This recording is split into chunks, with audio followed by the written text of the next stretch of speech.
মন্দিরের বাইরে কিন্তু বাবার নামের তিলক তোমার মাথায় পড়তে পারবে। শ্রাবণ মাসে দেখো ভূতনাথ মন্দিরকে কত সুন্দরভাবে সাজিয়েছে। ভূতনাথ মন্দিরের বিশাল বড় এন্ট্রি। এখন আমরা রয়েছি মোটা শিব মন্দিরে, আর দেখো ফুলের চাদরে কিন্তু বাবাকে পুরো মুড়ে দিয়েছে। এই গাছের ঝুড়িগুলো দেখো কি সুন্দরভাবে নেবে। শুরু হয়ে গেছে শ্রাবণ মাসে শ্রাবণী মেলা। এখানে বাঁক সাজাবার কিন্তু প্রচুর বড় মার্কেট রয়েছে।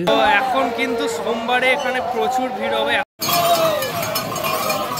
আজকে আমরা চলে এসেছিলাম ভূতনাথ মন্দির, আর মন্দিরের কিছুটা আগেই দেখতে পাচ্ছ এরকম বড় একটা লাইটের গেট করা হয়েছে। প্রতি শ্রাবণ মাসে কিন্তু এখানে বাবার মাথায় জল ঢালার জন্য অগণিত মানুষের সমাগম ঘটে। ভূতনাথ মন্দিরে যাওয়ার পথে কিন্তু পুরো রাস্তাটাকে দেখতেই পাচ্ছ এরকম ধ্বজার মাধ্যমে খুব সুন্দরভাবে সাজিয়ে তোলা হয়েছে। আর রাস্তার ধারে কিন্তু এখানে বাঁশ দিয়ে এরকম ব্যারিকেড করা হয়েছে। সোমবার কিন্তু বাবার বাড়ি এখানে প্রচুর ভিড় হয়। আমরা এখন রয়েছি বৈকুণ্ঠ দেবী মন্দিরের প্রবেশদ্বারের সামনে, ঠিক তার অপোজিটেই কিন্তু রয়েছে ভূতনাথ মন্দির।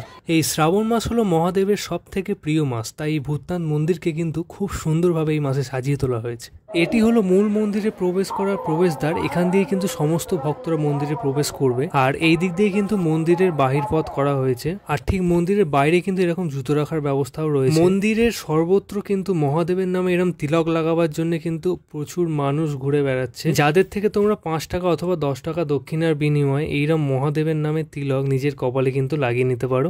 এখন কিন্তু সোমবারে এখানে প্রচুর ভিড় হবে। এখন আমরা আছি রবিবারে, ঠিক আছে? রবিবারে কিন্তু প্রচুর ভিড়, প্রচুর লোক কিন্তু বাঁক নিয়ে আসছে।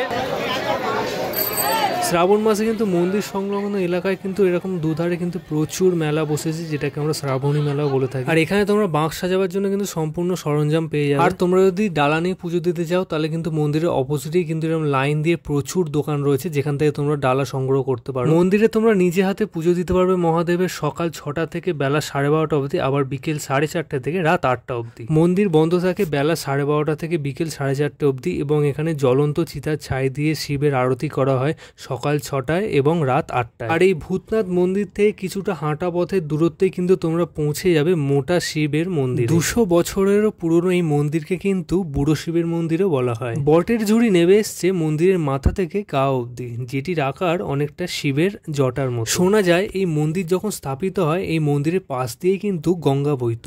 এই আটচালা সুবৃহৎ মন্দিরের ভাস্কর্যের রূপকার ছিলেন শ্রী গদাধর দাস।